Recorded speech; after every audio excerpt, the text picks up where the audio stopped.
Hello guys, welcome back to tutorial number 2.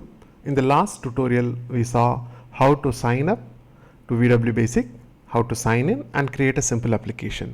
In this tutorial we'll just see a little more of the user interface and what you can do with it. So in the last tutorial we saw how to create a simple application like printing 100+100. So this is basically the integrated development environment that you typically use. So this allows you to actually code, debug, and you can see everything over here. So clicking on run will open up the output window. So this will show you, the output window will show you the result of a console application. So this is the program that is running and this is the result that you're going to see. So if you make a mistake here, say I make a mistake here, and if I try to run it, actually the status window will show you the error that has happened. So what typically happens is when you click on run, the compiler will basically try to see if there are any bugs. If there is any bug or any problem with your coding, it will show it in the status window.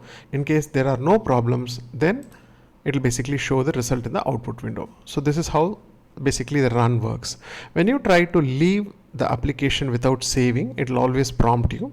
So you can always press cancel, you can save it, and then you can go to the home. When you click on the home screen, you will see the list of applications. So what you can do here is you can click on this icon to edit the name of the application, the type of the application and stuff like that.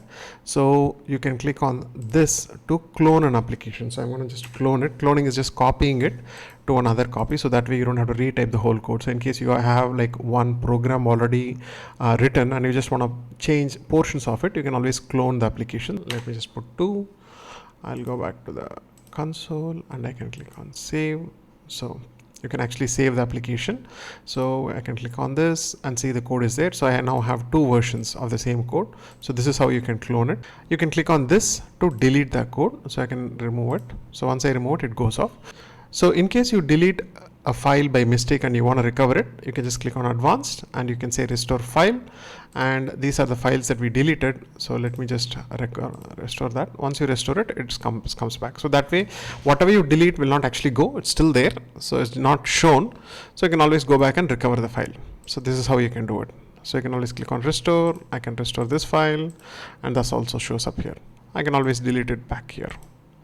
So this allows you to actually manage the files that you're going to actually program, and this is where you do the coding. So after this you have the edit menu where you can copy, paste, cut, and all the usual stuff that you do in an editor.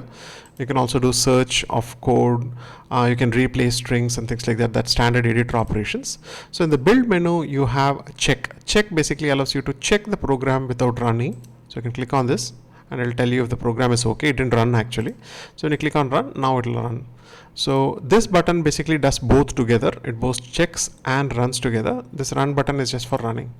And then you can click on this to open it up in a new window. So this is basically to run the output in a different window. And then you can always click on this button to hide the status, and you can click on this button to show the status. So this is basically a brief introduction on how to actually use the environment for doing coding.